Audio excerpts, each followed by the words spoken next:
Salatullah, salamullah. Warahmatullahi wabarakatuh.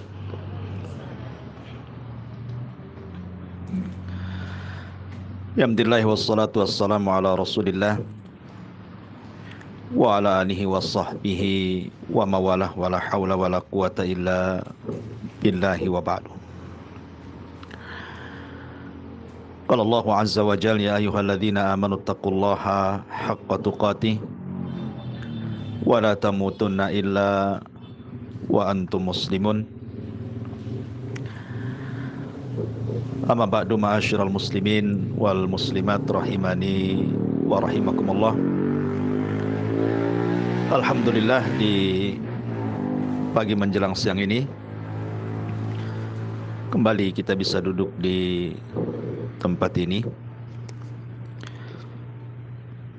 Tak lupa salawat serta salam kita hadiahkan kepada Rasul kita Nabi besar Muhammad sallallahu alaihi wa ala alihi wasallam.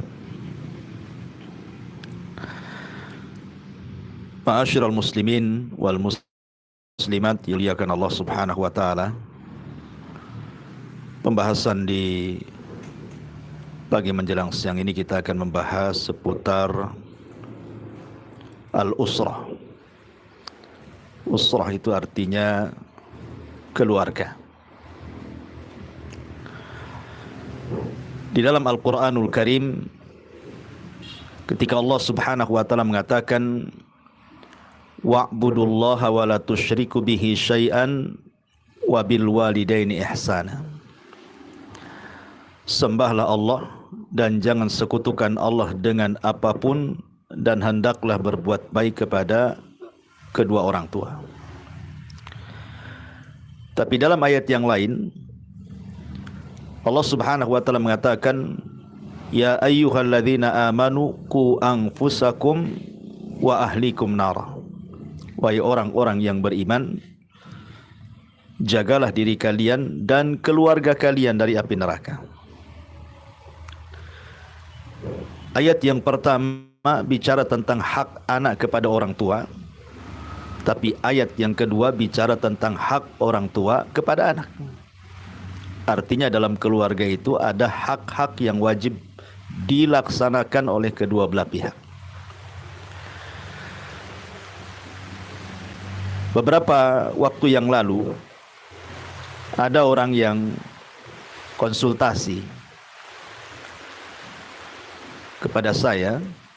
Jadi ada seorang akhwat, dia masih sekolah SMA, tapi yang memberikan kontaknya ini kawan yang sudah ngaji, jadi ingin konsultasi. Jadi cobalah dia konsultasi dengan saya. Ketika itu dia mengatakan seputar kelakuan orang tuanya. Jadi anak gadis ini mengatakan, Ustadz, secara materi orang tua sudah memberikan apa yang seorang anak itu cita-citakan. Tinggal di tempat bagus, alhamdulillah rumah saya bagus. Kamar juga bagus. Bahkan orang tua memberikan kendaraan lagi. Jadi kemudian pakaian yang bagus, tas yang bagus. Pokoknya yang dicita-citakan seorang anak kepada orang tua itu semua tercapai. Jadi saya bilang, alhamdulillah, harusnya kamu bersyukurlah punya orang tua seperti itu. Banyak orang tua yang tidak sanggup memberikan sesuatu kepada anaknya. Kamu di atas nikmat. Dia mengatakan bukan begitu Ustadz, katanya. Masalahnya apa? Memang dia bisa memberikan dunia kepada saya. Apa yang saya inginkan terpenuhi oleh orang tua. Masalahnya dia tidak memberikan sesuatu yang saya inginkan hari ini. Apa itu? Ketenangan hati. Untuk ngobrol dengan bapak saya aja susah. Alasannya sekian menit itu sekian ribu tuh, karena dia konsultan. Dari sini kemudian saya tanya, Cobalah kamu yang mendekati orang tuamu. Kalau orang tuamu tidak bisa dekati, kamulah yang dekati. Dia bilang, saya sudah usaha. Terus sekarang gimana? Karena saya tidak mendapatkan ketenangan hati dari orang tua, tidak pernah diberikan kasih sayang, terpaksalah saya mencari pasangan. Rupanya dia punya pacar gitu ya, yang selama ini justru harusnya orang tua yang lebih sayang dengan anaknya, pacarnya pula sayang dengan dia. Bahkan akhirnya rusak. Naudzubillah, kemudian dia hamil. Jadi dia takut mau ngomong sama orang tua, ini takut. Jadi minta solusi. Ya. Begitulah pergaulan bebas. Ya saya bilang harus terus terang, nggak bisa. Orang tua harus tahu. Ya. Tapi penggalan konsultasi ini kita bisa ambil benang merahnya. Artinya ketika anak itu tidak mendapatkan kasih sayang orang tua, akhirnya dia lari mencari kasih sayang orang lain kan. Makanya kalau kita perhatikan doa yang diajarkan Allah kepada kita anak-anak untuk mendoakan orang tuanya yang sering kita hafal, di mana kita disuruh mendoa Rabbirhamhuma kama rabbayani shaghira kan gitu.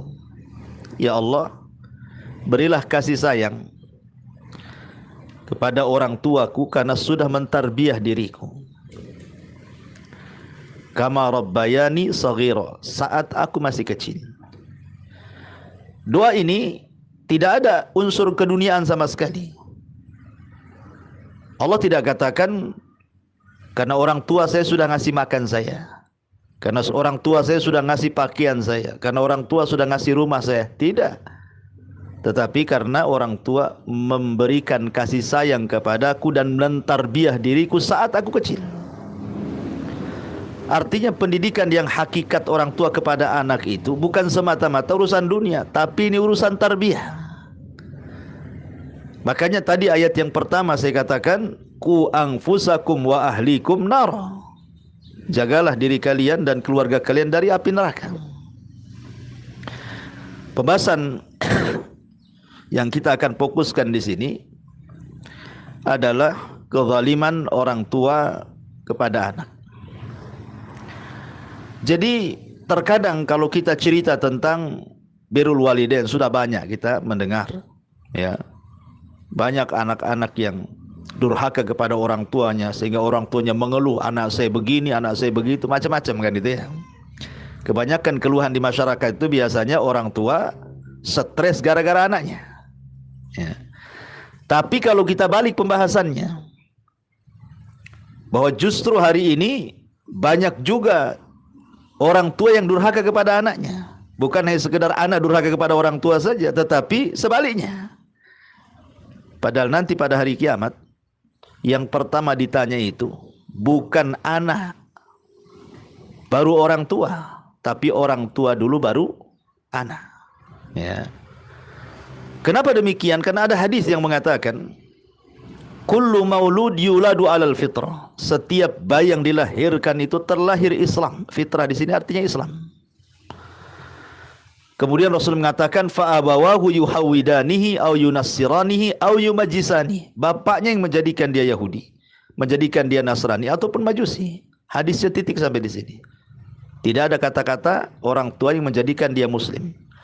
Karena tidak ada bayi di dunia ini yang Nasrani. Walaupun terlahir dari ayahnya yang Nasrani. Tidak ada bayi di dunia ini yang Yahudi, walaupun ibu bapaknya Yahudi. Atau tidak ada bayi yang Majusi atau Hindu, Buddha atau apalah agamanya. Semua bayi itu terlahir Islam. Artinya masih dalam kondisi putih bersih. Lah orang tuanya yang mengoret-ngoretnya, yang mengotori keputihan itu. Makanya nanti pada hari kiamat yang pertama kali ditanya itu orang tua kepada anak, bukan anak kepada orang tua dulu. Perhatikan hadis Nabi SAW yang masyhur, yang kita sering dengar. Rasul mengatakan kullukum ra'in wa kullukum mas'ul an ra'iyati. Kalian semua adalah pemimpin. Orang tua itu pemimpin bagi anak-anaknya, dan kalian akan ditanya. Artinya pertanyaan kelak pada hari kiamat, kita dulu sebagai orang tua, baru nanti anak yang ditanya, sudahkah kau berbakti kepada orang tuamu? Setelah orang tuanya baik, maka anak yang akan ditanya. Dari sini penting memahami persoalan ini. Ada satu kisah menarik. Walaupun kisah ini fihi nazar, ada beberapa kritikan para ulama, tapi masyhur kisah ini. Jadi di zaman Umar bin Khattab radhiyallahu an, ada seorang ayah mengeluh karena kenakalan anak-anaknya. Dan itu yang banyak terjadi hari ini kan. Banyak keluhan-keluhan orang tua gara-gara kurang ajar anaknya kan. Datang dia kepada Amirul Mukminin supaya anaknya dihukum. Dia mengatakan, "Ya Amirul Mukminin, saya itu punya anak durhaka kepadaku. Hukum dia," katanya. Akhirnya kemudian didatangkanlah dia dan anaknya. Kemudian anaknya ini mengatakan, "Ya Amirul Mukminin, sebelum kau menjatuhkan vonis hukuman kepadaku, berikan aku kesempatan bicara." Kata Umar bin Khattab radhiyallahu anhu, "Silakan bicara." Maka anaknya mengatakan, "Ya Amirul Mukminin, saya ingin tanya kepadamu, apa tanggung jawab orang tua kepada anak itu?" Maka Umar radhiyallahu an menyebutkan 3 perkara. Kewajiban orang tua kepada anak, pertama, mencarikan ibu terbaik untuk anak-anaknya. Cari wanita saleh, atau seorang wanita cari laki-laki yang saleh. Sebagaimana hadis Nabi SAW, "Fadfar biddatid din taribat yadak." Cari yang paling baik agamanya. Baik seorang wanita mencari pasangannya atau seorang laki-laki mencari pasangannya, cari yang baik agamanya. Carikan ibu bapak terbaik untuk anak-anaknya. 1. Kemudian yang kedua, kata Amirul Mukminin, berikan nama terbaik untuk anak-anaknya. Jangan kasih asal-asalan nama itu. Karena nama itu mempengaruhi karakter orang. Makanya zaman dulu kan kalau orang desa ke kota, malu dia kalau kenalan itu. Pasti dia cari nama orang kota yang keren, diganti namanya. Lah dalam Islam juga nama ini mempengaruhi karena bagian daripada doa. Nama bagi anak itu bagian daripada doa, karena setiap hari orang tua memanggil dia. Kan kita sehari-hari manggil anak kita, nama anak kita. Kalau anak kita baik, kita panggil sehari-hari itu nama yang baik itu akan jadi doa bagi dia. Ya Abdurrahim, umpamanya kan. Berarti kita mendoakan supaya anak kita ini penyayang, rahim, kan itu. Ya Abdurrahman, ya Abdul Ghafur, dan begitu seterusnya, atau nama-nama para nabi. Ya Ibrahim, supaya akhlaknya seperti Nabi Ibrahim, kan itu ya kan. Hari-hari kita memanggil nama anak kita. Kalau seandainya anak kita namanya aneh-aneh gitu kan, sama aja dengan mendoakan yang aneh-aneh jadinya. Makanya kemudian kata Amirul Mukminin, carikan nama terbaik untuk anak-anaknya. Kemudian yang ketiga, wa yu'allimuhul Quran. Dan seorang tua harus mengajarkan anak-anaknya Al-Quran. Maksudnya ditarbiyah kepada agama. Jangan dijejeli dunia terus gitu ya. Harus diarahkan kepada agama. Ajarkan mereka Al-Quran, sunnah Nabi SAW. Akhirnya anak ini mengatakan, "Ya Amirul Mukminin, boleh saya bicara?" Kata Umar, "Silahkan." Pertama, kamu katakan bahwa kewajiban orang tua itu mencarikan orang tua terbaik untuk anaknya. Sementara ayahku yang mengadu kepadamu itu, tahu enggak ibuku? Ibuku adalah seorang budak majusi. Bapakku membeli ibuku di pasar dan dia beragama majusi, kemudian digauli. Lahirlah aku, katanya. Berarti tidak mencarikan ibu terbaik kan gitu. Dia malah menggauli orang majusi. Ya. Yang kedua, bapakku tidak memberikan nama terbaik kepadaku. Aku diberikan nama Ju'lan. Ju'lan ini mungkin bahasa kitanya orang yang memakan kotoran. Ya, orang yang makan kotoran yang menjijikan itu disebut Ju'lan. Asal-asalan dia kasih nama aku, katanya. Ya. Kemudian yang ketiga, dia tidak pernah mentarbiyah diriku. Tidak pernah dia ngajari Quran sama saya. Tidak pernah dia mengarahkan ke agama. Tidak pernah sama sekali. Maka Umar radhiyallahu an langsung mengatakan kepada bapaknya ini yang mengadu kepada Amirul Mukminin Umar bin Khattab radhiyallahu an, "Faltafata Amirul Mukminin." Maka Amirul Mukminin pun kemudian melihat wajah laki-laki tersebut, orang tua tersebut, dan mengatakan, ajina ilayya tashku uquqa ibnataka wa qad aqaqtahu qabla an ya'uqqaha. Maka Umar mengatakan, apakah engkau hendak datang mengadukan sesuatu soal kedurhakaan anakmu kepadamu sementara kau yang sudah durhaka kepada anakmu? Terbalik kamu itu. Itu maksudnya ya. Saya kira kau mengadukan kedurhakaan anakmu kepada aku, rupanya engkau yang durhaka kepada dia. Maka Umar mengatakan, wa asa'ta ilaihi qabla an yasi'a ilaika. Kau berbuat jahat dulu kepadanya sebelum dia berbuat jahat kepadamu, katanya. Lihat dari sini bahwa tidak semua kalimat durhaka itu mesti dari anak ke orang tua. Terkadang dari orang tua juga, kalau dia tidak mentarbiah anaknya, dia juga durhaka dengan anaknya. Makanya saya tertarik dengan perkataan Imam Ibnul Qayyim rahimahullahu ta'ala mengatakan bahwa aktsaru fasadil abna minal abah. Kata Imam Ibnul Qayyim rahimahullahu ta'ala, kebanyakan rusaknya anak-anak itu ditimbulkan karena orang tuanya. Banyaknya rusaknya anak itu karena yang merusak orang tuanya. Adapun pergaulan bebas atau perkawanan-perkawanan yang jelek itu akibat daripada tarbiyah yang salah sebenarnya. Jadi kalau orang tua mentarbiah anaknya dengan benar, tidak mungkinlah dia melakukan pergaulan seperti itu. Makanya kata Imam Ibnul Qayyim, aksaru fasadil abna minal abah. Kebanyakan rusaknya anak-anak itu karena ayahnya, karena ibunya mendidik tidak benar. La yantafi'u li anfusihim, tidak akan memberikan manfaat kepada diri-diri mereka, dan juga la yantafi'u inda kibarihim li abaihim, dan juga tidak membawa manfaat bagi orang tua ketika dia sudah tua. Kan keinginan orang tua itu kalau punya anak, kalau dia sudah tua ada yang merawat gitu maksudnya kan. Kalau orang awam kan begitu ya. Kalau kita sudah ngaji ya terserahlah kan. Yang jelas bahwa kama tadi nutudan, kita punya kaedah sebagaimana kita melakukan sesuatu maka Allah akan membalas sesuatu itu. Sebagaimana kita berbuat baik kepada anak, nanti anak akan berbuat baik kepada kita. Kaedah kita itu sederhana. Tapi kalau orang-orang awam kan beda cara berpikirnya kan itu.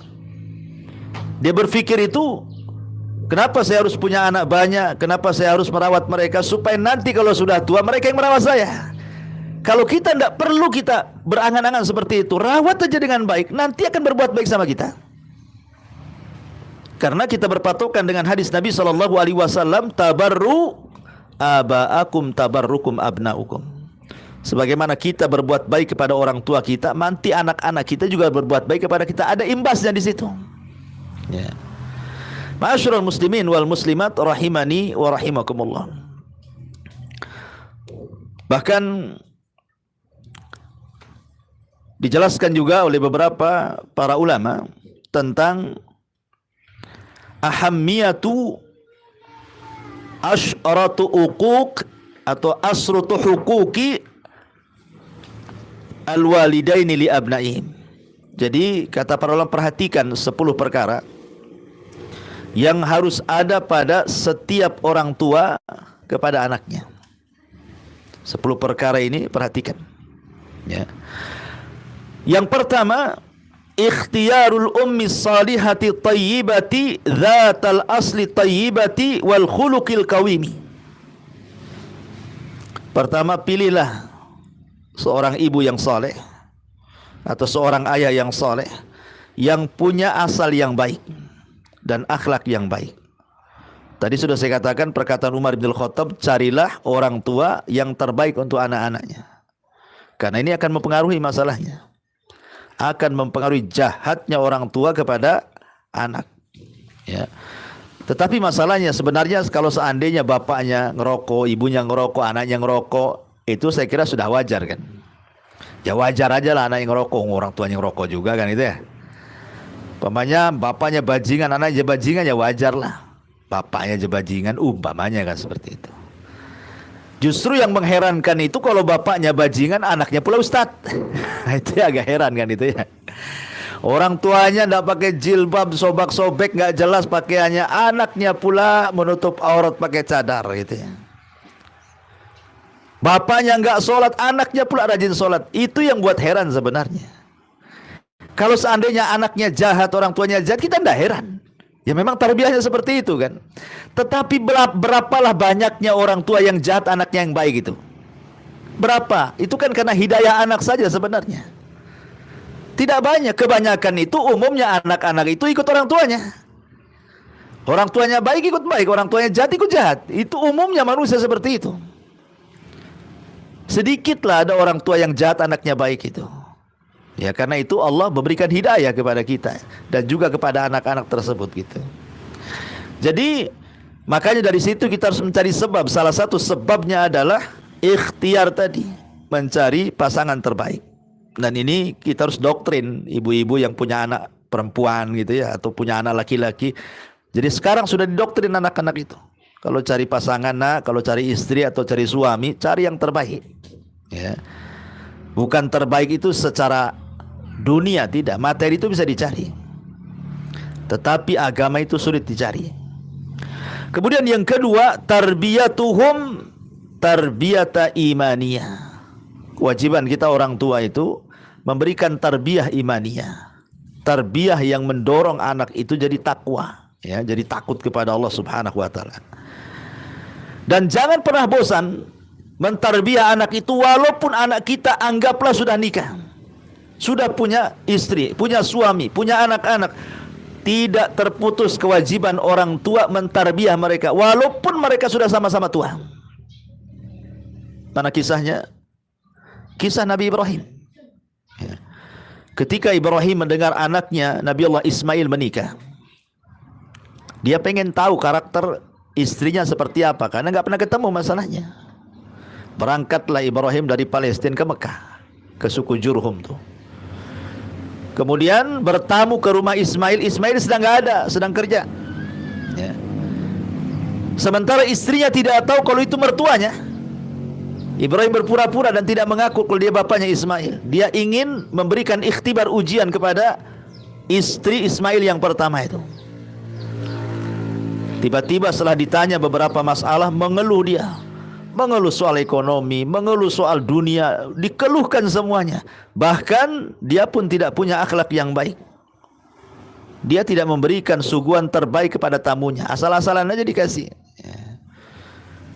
Kemudian setelah melihat akhlak buruknya istrinya Ismail ini, Ibrahim berpesan kepada istrinya Ismail ini, nanti kalau Ismail datang katakan, ghayyir atabata babik.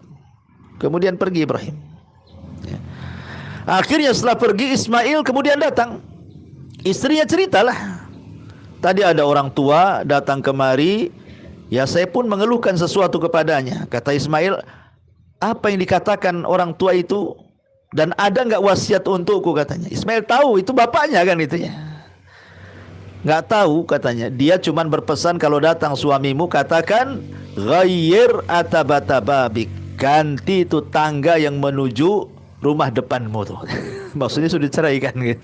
Nggak beres istrimu ini gitu. Dari situ Ismail menceraikan istrinya karena jelek itu akhlaknya. Ya. Artinya siapa yang menyuruh Ismail menceraikan istrinya? Bapaknya Ibrahim kan. Dari sini menunjukkan Ibrahim masih peduli dengan anaknya. Padahal sama-sama sudah berkeluarga kan. Masih memperhatikan anaknya Ismail. Akhirnya kemudian selang beberapa waktu, adalah pembesar Jurhum punya anak yang salehah, yang bagus sekali. Kemudian dijodohkan dengan Ismail. Akhirnya rumah tangganya semakin membaik. Tapi Ibrahim tetap mau menguji istri keduanya ini. Datang dia, subhanallah, baru datang saja sudah disuguhkan dengan air putih, daging kambing, maksudnya air zam-zam, daging kambing, dan makanan-makanan lezat. Dari situ saja sudah bagus tuh kan. Nah, padahal nggak kenal bahwa itu adalah mertuanya tuh. Kemudian ditanya soal kehidupannya, masya Allah dia qanaah.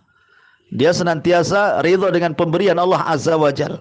Maka melihat akhlak terbaik istri Ismail kedua ini, maka Ibrahim mengatakan, la tughayyir atabata babik. Nanti kalau suamimu datang, katakan jangan kau robah lagi tangga tuh. Jangan kau robah lagi tangga ke depan rumahmu itu. Biarkan tangga itu terpasang di situ, katanya. Datanglah Ismail. Kemudian wanita ini menceritakan, tadi ada orang tua begini-begini sifatnya. Ismail senyum, dia tahu itu bapaknya. Berpesan apa itu bapakku kepadaku tuh? Seolah Ismail mengatakan seperti itu. Dia berpesan, la tughayyir atabata babik. Jangan dirubah lagi tangga tuh, katanya. Akhirnya Ismail, dia meneruskan rumah tangganya dengan istri keduanya yang baik akhlaknya itu. Dari keturunannya lahir Nabi kita, Nabi Muhammad sallallahu alaihi wasallam. Dari keturunan orang baik, istrinya baik, dia juga seorang nabi, lahir nabi kita. Syahidnya di sini apa? Tidak boleh ada henti-hentinya orang tua itu untuk terus mentarbiyah anaknya, walaupun sudah berkeluarga, kan? Ya. Bahkan dalam kondisi anak itu kufur sekalipun, meregang nyawa, mau mati sekalipun, tetap kewajiban orang tua mengajak yang terbaik. Lihat kisah Nuh. Kisah Nuh alaihi salatu wassalam. Dia naik ke atas perahu setelah ada sinyal akan turun azab, kan. Lah salah satu putra Nuh itu kan ada 4 tuh. 1 Syam, 2 Ham, 3 Yafis. Lah 1 ini beda pula dia, namanya Kan'an. Dia kufur, dia ikut ibunya. Ya. Ini menunjukkan apa? Kalau orang tidak pandai mencari ibu terbaik, ya beginilah akhirnya lahir Kan'an. Karena istrinya Ismail kufur. Pengaruh juga kepada anaknya. Ada 1 anaknya kesangkut pula dengan akidah dia. Ketika Nuh naik perahu, banjir sudah mulai datang gitu, kan. Kemudian terpisahlah Kan'an dari orang-orang kafir itu. Dia lari ke gunung, dikejar sama perahunya Nuh tuh. Apa kata Nuh lihat Kan'an? Irkam ma'ana, ya bunayya irkam ma'ana. Hei anakku, naik ke perahu, katanya. Naik. Ya. Nuh masih punya kesempatan, mudah-mudahan kalau dia naik ke perahu nanti didakwai, nanti sadar gitu, kan. Tapi anaknya tidak dan mengatakan, sa'awi ila jabal, aku tidak akan pedulikan kamu, saya akan naik ke atas gunung, katanya.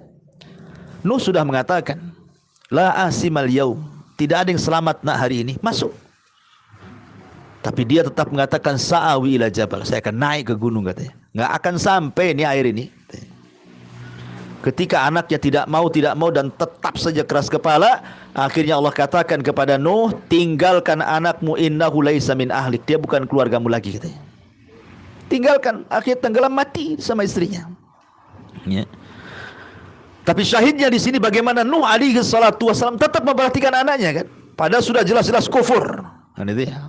Mau mati lagi itu, mau kena azab lagi. Tapi dia masih menaruh harapan gitu ya, supaya anak itu berubah gitu maksudnya.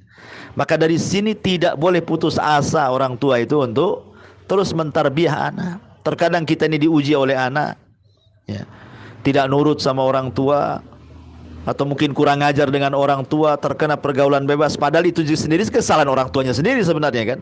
Ya. Tetapi bagaimanapun mengharap hidayah Allah Subhanahu wa taala itu yang terbaik. Terus minta kesadaran anak kita supaya bertobat kepada Allah Azza wa Jalla. Ini yang kedua kata ulama. Yang ketiga, kata para ulama, adalah al-ihtimamu bi ta'limihim. Berusaha untuk punya perhatian kepada anak-anak itu dengan cara mengajarkan yang terbaik kepada mereka. Bahkan ada seorang anak itu hampir mau bunuh orang tuanya karena selalu dibeda-bedakan dari anak-anaknya yang lainnya. Jadi orang tuanya itu terlalu keras sama anaknya. Sedikit-sedikit dicacinya anaknya, dimakinya, kadang dipukulnya anak itu, ya. Sehingga anak ini berkeinginan, bercita-cita mau bunuh orang tuanya. Hampir saja saya taruhkan racun itu, katanya, biar mati bapak itu.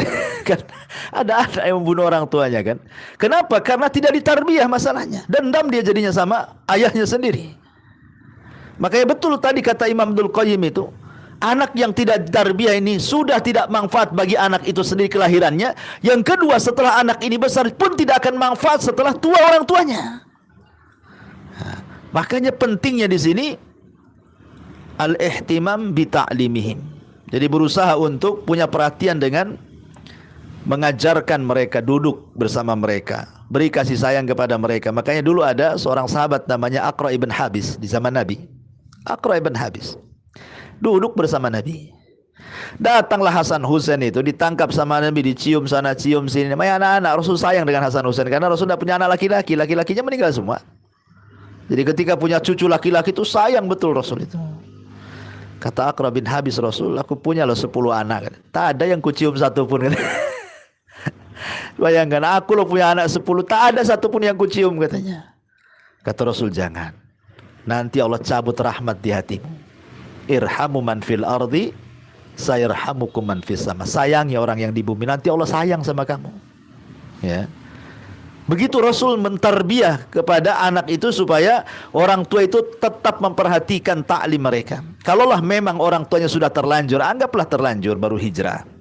Dulunya memang jahat, kemudian hijrah. Sekarang pengen merubah keluarganya. Dari mana saja sejak dulu kan. Baru terpikir setelah hijrah. Anggaplah Allah takdirkan seperti itu. Bukan berarti tidak mustahil bagi Allah untuk bisa merubahnya kan. Bisa kalau Allah mau. Betapa banyak kalau orang tuanya hijrah, anaknya diajak hijrah, mau semua kok. Walaupun tidak semua gitu ya. Ada juga yang tak mau bapaknya gitu. Karena sudah tua hijrahnya masalahnya. Anaknya pula udah gede-gede. Ya. Tetapi kita akan tetap saja meminta hidayah kepada Allah untuk kesadaran mereka. Maka penting juga memberikan ta'lim, ya, memberikan ilmu, mendekati mereka, memberikan kasih sayang, mengarahkan kepada agama, supaya yang menyadarkan itu agama yang dipelajarinya. Memang wasilahnya kita yang menyekolahkan dia ke pesantren, mengajarkan, mengambil guru privat untuk baca Quran dan begitu, wasilahnya kita. Tapi kalau dia sudah tahu ilmu, dia itu yang nyuruh sebenarnya untuk berbuat baik kepada orang tuanya. Jadi orang tua itu saya bahasakan menghantar hidayah Allah dengan hidayah irsyad namanya. Hidayah irsyad itu kita yang sampaikan, tapi hidayah taufik itu Allah yang letakkan. Ya. Hidayah kan ada dua ya. Hidayah taufik, kesadaran itu Allah yang kasih. Yang kedua hidayah irsyad. Hidayah irsyad itu maksudnya memberikan petunjuk. Ini jahat, ini baik, ini sunnah, ini bukan, ini tauhid, ini bukan. Itu namanya irsyad. Kita bisa menyampaikan itu. Tapi memberikan kesadaran itu kan bukan wewenang kita, itu wewenang Allah meletakkan kesadaran kepada anak itu. Makanya kita sebagai orang tua itu hanya sekedar menghantarkan hidayah taufik kepada anak dengan hidayah irsyad yang ada pada diri kita. Dengan cara apa? Ya tadi ihtimam bi ta'limihim, berusaha untuk terus mengajarkan anak-anak dengan ajaran yang terbaik. Kemudian juga yang keempat, kata ulama, adalah memberikan ikhtiyarul ismil jamil. Tadi sudah saya jelaskan, memberikan nama yang terbaik kepada anak-anak. Jangan asal kasih nama saja. Ya, nama anaknya siapa? Hamimah Ustaz. Tahu Hamimah? Hamimah itu neraka yang menyala-nyala, itu Hamimah artinya. Saya kira bagus itu, karena saya tidak tahu bahasa Arab Ustaz masalahnya. Itu kan bahasa Arab itu, ada di Quran tuh katanya. Ya, asal naruh saja, nggak bisa. Tidak semua yang ada di Quran itu baik maknanya kan gitu. Masa kasih nama neraka gitu ya. Jadi tetap ikhtiar nama. Makanya Rasul mengatakan, berikan nama-nama anak kalian dengan nama-nama terbaik, dan sebaik-baik nama kata Rasul Abdullah dan Abdurrahman. Kenapa Abdullah dan Abdurrahman itu nama terbaik bagi laki-laki? Karena Abdullah, abdun, dinasabkan kepada Allah, dan Allah itu adalah Tuhan kita. Semua sifat mengarah kepada lafaz Allah. Semua sifat itu mengarah ke lafaz Allah. Yang 99 nama itu mensifati Allah itu sendiri. Makanya nama terbaik Abdullah, kemudian Abdurrahman itu. Dan juga bisalah mengambil nama-nama para nabi, nama-nama orang soleh yang punya arti yang baik. Karena itu sekali lagi, nama itu bagian daripada doa. Kemudian yang keenam, al-musawatu bainahum fil atiyati. Tidak boleh membeda-bedakan, memberikan sesuatu orang tua kepada anaknya. Karena ini akan mendolimi anak satu dengan yang lainnya. Dulu di zaman Nabi ada sahabat namanya Nu'man ibn Bashir. Nu'man bin Bashir ini adalah sahabat Ansor pertama yang lahir pasca hijrah dari kalangan Ansor. Tapi kalau dari kalangan Muhajirin, Abdullah ibn Zubair, bayi yang lahir pertama pasca hijrah Nabi ke Madinah. Bashir ini punya anak banyak, tapi dia suka dengan Nu'man ini dibandingkan anak-anak dia yang lainnya. Sebenarnya kalau secara kecintaan sih tidak apa-apa, orang tua tidak adil itu tidak masalah. Pamannya orang tua lebih cinta kepada salah satu anaknya karena akhlaknya, karena dia cerdas agama, karena baik sama orang tuanya, karena lembut anaknya, tidak macam-macam, tidak melawan, sehingga kita lebih suka sama dia. Tidak adil dalam kecintaan tidak dicela, karena agama tidak pernah mengurus hati. Ya, agama itu tidak pernah mengurus hati. Makanya Nabi lebih cinta kepada Aisyah pun tidak dicela oleh Allah kan, dibandingkan istri-istri yang lain, karena agama tidak pernah mengurus hati. Maksudnya mengurus perasaan itu. Tetapi yang dimaksud adil kepada anak-anak ini bicara soal pemberian. Jadi Bashir ini mengadu kepada Nabi SAW karena dia disalahkan sama istrinya sudah memberikan lebih kepada Nu'man dibandingkan kepada anak yang lainnya. Apa dibolehkan seperti itu? Maka Rasul marah dan mengatakan kepada Bashir, engkau sudah berbuat zalim, katanya. Kau utamakan satu anak dan kau telantarkan anak yang lainnya. Kalau engkau memberi kepada Nu'man, beri juga yang lainnya. Kata Rasul, i'dilu fi auladikum, berbuat adilah kepada anak-anak kalian. Ya. Berbuat adil kepada anak-anak kalian. Dia tentu sesuai dengan kebutuhan.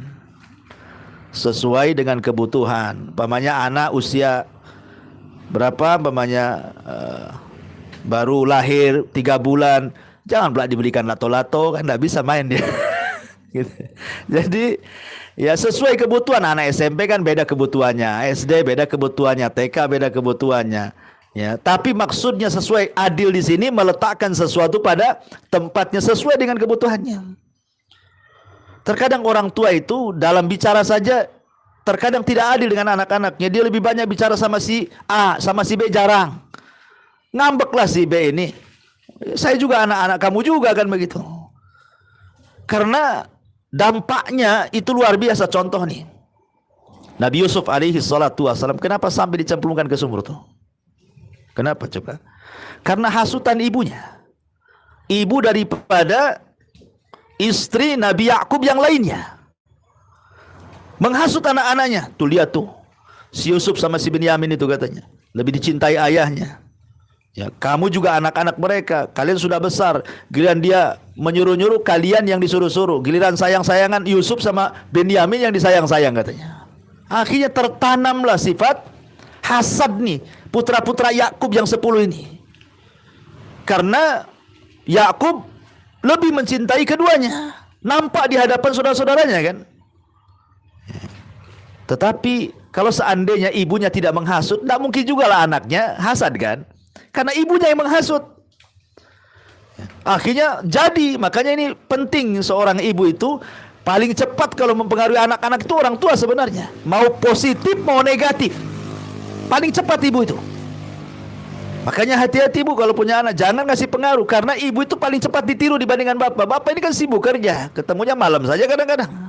Dia kan hari-hari sama ibunya. Ya.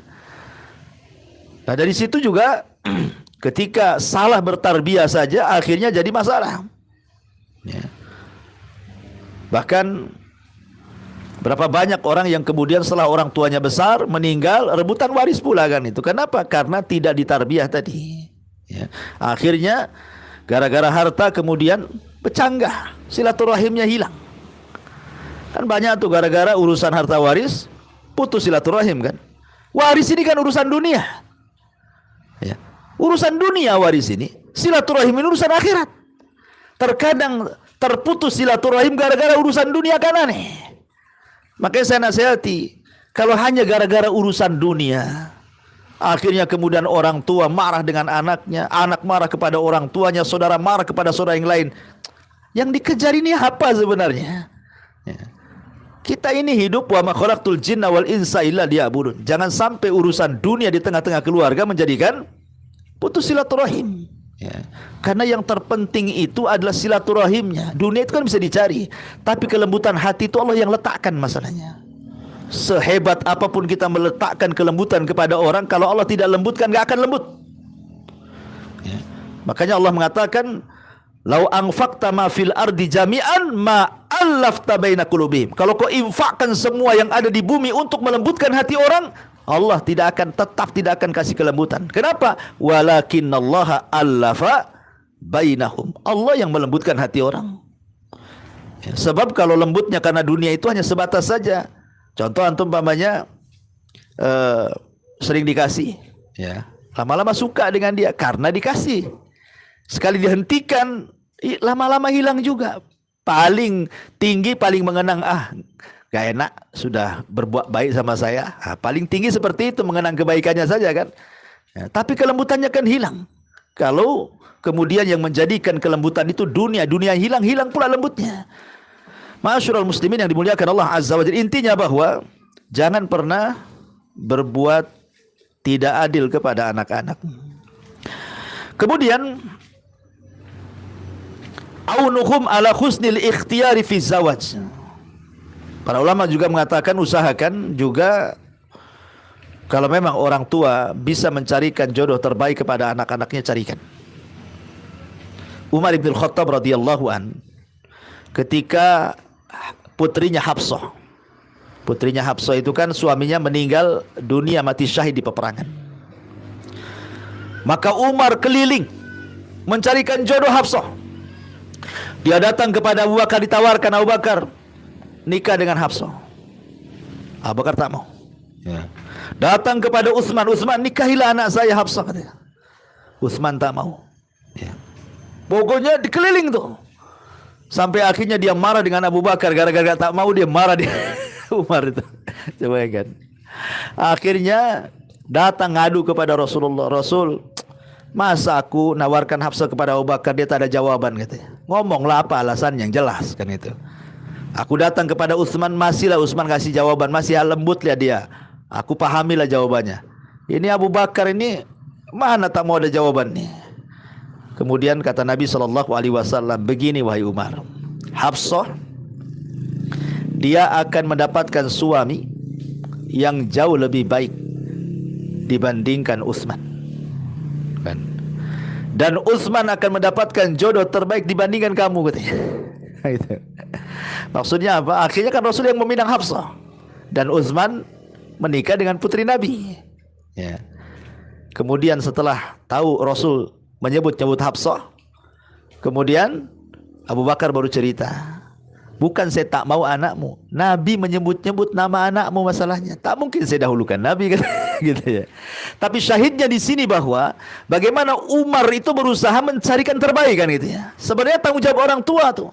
Karena pasti orang tua namanya sudah makan garam, asam, macam-macam, dia lebih paham apa yang akan diarungi oleh anaknya itu seperti apa. Ya. Tapi kalau orang tuanya sudah tidak punya perhatian sama anak, ya wajarlah kemudian dia cari di Facebook, cari di YouTube, cari di Instagram, entah apa-apa. Akhirnya beli kucing dalam karung lah dapatnya, nggak jelas. Ya. Habis itu disalahkan tuh anak-anaknya. Bodoh kok, katanya. Padahal orang tuanya nggak nyarikan, anaknya sendiri bodoh-bodohkan sama orang tuanya. Ya. Makanya di sini tetap juga kewajiban orang tua kalau bisa aunhum, tolong mereka ala husnil ikhtiyari fi zawaj, carikan jodoh terbaik untuk anak-anaknya. Ya. Walaupun mereka yang akan mengarungi rumah tangga, tetapi kan orang tua paham karena dia sudah pernah berumah tangga, jadi tahu gitu ya. Taib. Kemudian yang nomor 8, tazwijuhum, berusaha untuk menikahkan. Kalau sudah dapat jodoh, ya kewajiban orang tua menikahkan, cari dana kan itu ya. Cari dana, kasih yang terbaik kepada anaknya supaya ada kesan orang tuanya ketika dia menikah seperti apa. Ya. Kemudian juga yang nomor 9, wujubun nafaqati alaihim in kanu fuqara. Wajib memberikan nafkah kepada mereka kalau mereka masih fakir. Umpamanya orang tuanya kaya, anaknya sudah berumah tangga, suaminya kerjanya ya seperti itu saja, walaupun sudah berumah tangga, Gak apa-apa lah, masih dibantu sama orang tuanya. Gak apa-apa, dibantu orang tuanya. Ya. Tetapi ada persoalan yang sering kemudian saya dapat waktu saya ngisi di Radio Hang itu, ada satu persoalan. Jadi ada seorang anak mengeluh gara-gara apa? Diancam sama orang tuanya. Sama-sama sudah ngaji. Ya mungkin baru hijrah lah gitu. Jadi orang tua itu mendengar hadis Nabi SAW, anta wa maluka li abik, katanya. Kamu dan hartamu milik bapakmu. Kan ada hadis yang seperti itu kan. Ya. Hadis Jabir bin Abdullah radhiyallahu an, di mana Jabir ini menceritakan tentang seorang sahabat yang kemudian orang tuanya selalu mengeluh soal harta. Akhirnya Rasul mengatakan, anta wa maluka li abik, hartamu dan hartamu li abiki, milik orang tua, milik bapakmu. Jadi orang tuanya mensyaratkan sama anaknya, padahal udah berumah tangga tuh, pokoknya gaji anak laki-lakinya yang megang ibunya, katanya. Yang megang ibunya. Ya. Kemudian ditakut-takuti dengan hadis ini anaknya itu. Nabi yang ngomong, kamu hartamu milik aku, katanya. Kamu saja milik aku, katanya. Apalagi hartamu. Maka gajimu nggak boleh yang megang istrimu, aku yang pegang, katanya. Akhirnya ya masalah istrinya ini dengan istrinya, hari-hari bertengkar dengan istrinya. Sementara suaminya bingung, takut durhaka sama orang tua. Satu sisi ini juga istrinya, gitu ya. Jadi cobalah kemudian dia konsultasi, nanya, gimana nih Ustadz nih kayak gini nih, kasusnya nih kayak gini nih. Jadi setelah saya baca-baca jawabannya, kalimat anta wa maluka li abik, kamu dan bapak hartamu itu milik bapakmu. Kata Imam Asy-Syaukani rahimahullahu taala, Al-Imam Asy-Syaukani rahimahullahu taala, dan juga Imam Ibnul Qayyim dan yang lainnya mengatakan bahwa kalimat li abik di situ ada lam. Lam di sini memang banyak maknanya, ada lil milki. Lam itu maksudnya memiliki makna kepemilikan, seperti alhamdulillahi, ya. Lillah itu artinya, li di sini hanya semata-mata milik Allah. Segala pujian-pujian itu hanya milik Allah, tidak berhak selain Allah dipuji. Ada maknanya lil milki, ya. Tapi ada juga makna lam itu tidak semua lil milki. Bisa saja kata Imam Asy-Syaukani rahimahullahu taala dan juga Imam Ibnul Qayyim, lam dalam hadis ini adalah lil ibahati. Maksudnya lil ibahah. Ibahah itu maksudnya artinya boleh. Sewaktu-waktu orang tua boleh mengambil harta anaknya karena sebuah hajat dan kebutuhan. Sebab kata ulama, kalau lam di sini memiliki makna lil milki, kalau seandainya anaknya meninggal, berarti secara otomatis harta itu jadi warisan bapaknya. Ya kan? Itu kan harta bapaknya, karena Rasul mengatakan kamu dan harta milik bapakmu. Jadi kalau anak itu meninggal, berarti istrinya nggak dapat, anaknya nggak dapat. Oh, itu milik bapaknya kok. Jadi akhirnya nggak lurus tuh maknanya tuh. Akhirnya para ulama mengatakan yang dimaksud di situ bukan artinya lil milki, tapi lil ibahah. Boleh orang tua itu sewaktu-waktu mengambil harta anaknya lil hajah, karena sebuah kebutuhan. Karena sebuah kebutuhan saja, bukan secara mutlak kapan dia ngambil dia ambil, enggak kan itu. Mungkin orang tuanya pengen handphone supaya bisa komunikasi, nggak punya duit, minta sama anaknya kan itu ya. Ataupun umpamanya orang tuanya pengen apa gitu ya, ya sebut namanya kebutuhan, kan tidak setiap hari kebutuhan itu kan. Mungkin pengen beli sarung untuk sholat, pengen beli baju yang bagus kalau lebaran, ya kan sewaktu-waktu. Jadi jangan dipahami lam di situ, walaupun riwayatnya memang sahih, bukan berarti bukan sewaktu-waktu harus diambil kekayaannya, bukan begitu. Ya. Ma'asyiral muslimat, yang muslimin wal muslimat rahimani wa rahimakumullah. Karena ulama itu ada juga yang kemudian memberikan syarat. Jadi ada syarat yang harus dipenuhi kapan orang tua itu boleh mengambil harta anaknya. Satu, kata ulama itu, orang tua boleh mengambil harta anaknya itu pertama yang bukan kebutuhan anaknya. Umpamanya anaknya punya mobil, kebutuhan dia Dia dari rumah ke kantor pakai mobil itu, atau motor dari rumah ke tempat pekerjaan itu motor satu-satunya. Kalau itu hajat anaknya jangan diambil. Jangan pula berdalil kamu dan hartamu milik aku. Motormu saya ambil. Nanti jalan kaki dia. Kan masalah jadinya ya. Jadi bukan hal yang sifatnya kebutuhan untuk bekerja dia, tak boleh. Ya. Kemudian yang kedua, jangan mengambil harta yang bisa memadaratkan dia. Memadaratkan dia. Contoh umpamanya jilbab, ya kan? Anaknya yang perempuan cuma punya satu jilbab. Diambil, akhirnya dia telanjang kan gitu, nampak aurat kan gitu, memadaratkan anaknya. Pokoknya apapun yang memadaratkan kalau seandainya diminta, jangan. Itu tidak boleh. Apapun, bukan ini contoh kecil saja ringan itu. Yang memadaratkan jangan diambil, tidak boleh. Kemudian yang ketiga tadi lil hajah, karena sebuah kebutuhan saja, bukan secara mutlak. Pokoknya kapan orang tuanya mau uang, langsung ambil uangmu di ATM. Bapakmu nih butuh nih. Tidak seperti itu. Jadi di sini tidak benar pemahamannya bahwa karena hadis itu kamu dan harta memilih bapakmu sehingga rekening anaknya pegang bapaknya. Stres lah, sini mau belanja, asih minta sama bapaknya. Gitu kan. Maka ini juga diluruskan pemahaman yang seperti ini. Kemudian yang nomor 10, ad-du'a ulahum. Berusaha untuk mendoakan mereka. Ya. Orang tua itu kewajibannya mendoakan anaknya. Makanya Rasul mengatakan la tad'u ala anfusikum wa la tad'u ala auladikum wa la tad'u ala amwalikum wa la tuwafikum minallahi sa'atan yus'alu fiha ata fayustajabu lakum. Jangan mendoakan jelek kepada diri kalian. Jangan mendoakan jelek kepada anak-anak kalian. Jangan mendoakan jelek kepada harta-harta kalian.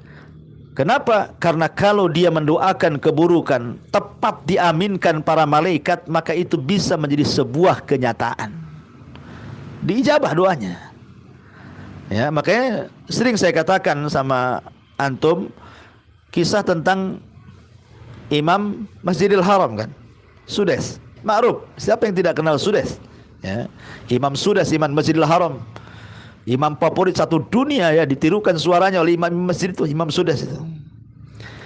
Salah satu biografinya dijelaskan. Namanya Imam Sudes juga manusia, pernah melewati masa-masa remaja, masa-masa nakal kan itu ya. Tapi ibunya selalu tafaul. Pentingnya tafaulnya. Tafaul artinya jangan sekali-kali melontarkan kalimat jelek kepada anak. Itu maksudnya. Itu disebut tafaul. Semarah apapun orang tua sama anak itu, jangan melontarkan kalimat-kalimat jelek, apalagi doa-doa jelek, tidak boleh. Anggaplah anaknya salah, ya. Betul-betul anaknya kurang ngajar. Kalau bisa jangan. Sehingga ibunya Imam Sudes ini selalu mengatakan kepada Sudes ini, kalau lagi nakal-nakalnya, kalau sudah hancur hatinya ibunya gara-gara kenakalan Sudes, dia cuma satu kalimat dia. Kalau dia ngomong lagi nakal untuk meluapkan emosi itu, idhab ilal haram. Ya, fajhaluhu imaman katanya. Kau daripada nakal gini, kau pergi ke haram, Allah jadikan kau imam di sana katanya. Itu saja kata-katanya. Besoknya nakal lagi, kelahi lagi, marah lagi, itu lagi diucapkan. Pergilah kau ke haram, kau jadi imam di sana katanya. Nggak ada kata-kata, cuma itu saja ibunya ngomong gitu. Akhirnya Allah takdirkan, jadilah dia imam. Siapa yang tidak kenal Imam Sudes? Satu dunia orang kenal. Kan enak bu, kalau anaknya nakal pergi ke Jabal Uhud, gantikan Abu Merah tuh. Lama-lama betul pula gantiin saja. Kan? Tapi kan maksudnya jangan pernah mendoakan keburukan. Jangan. Ya, namanya manusia itu kadang salah. Mungkin anaknya salah, mengambil sikap dia salah, atau apa salah. Tidak bisa kan langsung kemudian dicela, di ini tidak bisa. Kalau bisa tafaul. Marah itu boleh karena kesalahan anak, tapi mendoakan buruk itu tidak boleh. Apalagi sampai meluapkan dengan kata-kata binatang, naudzubillah. Apalagi sampai kemudian dengan doa-doa kecelakaan. Lebih baik mati aja. Nah, kalau kau tahu akan durhaka waktu bayi udah keceki kamu itu kan, ada tuh yang gitu tuh. Saking marahnya sama orang tua. Kalau tahu kau durhaka kayak gini, biar ku injek saya waktu bayi. Sekarang mau diinjek melawan tak berani orang tua. Kan itu ya. Saking ada anak yang durhaka seperti itu. Ya, ingat bahwa yang memutar balikan hati kita itu Allah. Maka mudah-mudahan dengan doa yang terbaik itulah Allah tidak mustahil merubah hati anak yang jahat itu jadi baik. Tidak mustahil bagi Allah. Banyak kok peristiwa-peristiwanya. Anak yang tadinya durhaka jadi penyayang dengan orang tuanya. Taib ma'asyiral muslimin wal muslimat rahimani wa rahimakumullah. Inilah di antara nasihat para ulama, intinya bahwa jangan sekedar orang tua itu menuntut anaknya baik. Anaknya harus baik gitu. Tapi juga anak juga menuntut orang tuanya juga memberikan tarbiyah kebaikan kepada anaknya. Balance jadinya keluarga itu kan. Ya, jangan sampai berat sebelah. Kebanyakan kita ini terkadang orang tuanya yang banyak menuntut anak. Sementara tuntutan anak kepada orang tua maksudnya dalam tarbiyah itu tidak pernah dilakukan. Makanya terjadilah hukum karma. Ketika orang tua tidak sayang dengan anaknya, ketika orang tuanya sudah besar, sudah tua, butuh kasih sayang anak, anaknya tak sayang. Kan banyak kejadian itu. Buat apa saya sayangi bapak saya? Matilah lebih baik katanya. Saya aja nggak pernah dirawat katanya. Telantarkan nggak jelas, nggak disekolahkan, sekolah putus macam-macam. Karena saya itu pernah ada orang, alhamdulillah sudah hijrah si anak tuh. Ya. Dia ditaruh sama orang tuanya di panti asuhan sejak bayi. Ya. Dia ngomong, Ustadz, kalau saya mau ngikuti hawa nafsu saya, udah dendam saya sama orang tua itu. Apalagi saya melihat kawan-kawan walaupun sama-sama di panti asuhan, tapi sebagian mereka itu bukan dibuang kayak saya katanya. Dihantarkan baik-baik sama orang tuanya. Kadang-kadang datang orang tuanya jenguk. Saya ini kayak pecah hati saya. Ya. Sudah dilempar ke panti asuhan, tak pula pernah datang gitu ya. Akhirnya dia bersumpah tuh, enggak mau lagi ketemu. Malah doanya yang jelek-jelek akhirnya kan. Alhamdulillah Allah takdirkan orang ini hijrah. Ya, baru dia mau ada komunikasi dengan bapaknya, dengan ibunya. Ya. Sampai ketika menikah juga, padahal dia perempuan, menikah wali hakim, tidak mau dia, padahal orang tuanya. Padahal saya ingatkan, tidak bisa kayak gitu. Ya, tapi kan Pak Kua mau menikahkan, ya terserahlah Pak Kua, saya bilang. Terserah Pak Kua lah saya bilang kan. Tapi yang jelas bahwa kan tidak seperti itu, karena berbuat baik kepada orang tua itu bukan seperti pandangan pedagang ke pedagang. Ya. Apa pandangan pedagang ke pedagang? Kalau ada untung mau gabung, kalau tak ada untung ngapain saya gabung? Itulah pedagang. Ya. Pandangan anak kepada orang tua itu bukan pandangan pedagang ke pedagang. Perintah berbuat baik anak kepada orang tua itu dari Allah. Mau orang tuanya jahat, mau orang tuanya baik, Allah yang perintahkan birrul walidain. Nggak ada urusan dengan orang tua. Pokoknya saya harus berbuat baik. Orang tua mau saya mau kayak apa terserah dia kan itu. Karena saya berbuat baik kepada orang tua bukan karena orang tua, tetapi karena Allah. Itu maksudnya. Jadi bukan karena barter. Kalau orang tua baik, saya baik. Kalau dia jahat, ngapain saya baik gitu. Bukan begitu. Ya. Perintah berbuat baik itu karena Allah. Sama juga ketika orang tua mentarbiah anak. Ya. Bukan kalau anak saya baik, bukan begitu. Ya. Ini sudah kewajiban bahwa Allah mengatakan ku anfusakum wa ahlikum naro. Soal anak itu mau jadi apa terserah. Kewajiban saya merawat dia, mentarbiah dia, mengarahkan dia ke agama. Soal nanti sudah besar terpaksa, karena banyak orang tua yang kecewa ketika mentarbiah anak bukan karena Allah. Tidak sesuai dengan keinginannya. Maunya anak jadi polisi, jadi satpam pula kan nggak balance tuh. Gitu ya. Maunya jadi anak pengusaha, jadi karyawan pula. Nah, itu karena niatnya bukan karena Allah. Wallahu alam. Ini di antara nasihat-nasihat yang disebutkan para ulama soal kezaliman seorang orang tua kepada anaknya. Taib, sampai di sini kita buat tanya jawab, silahkan kalau ada yang mau bertanya.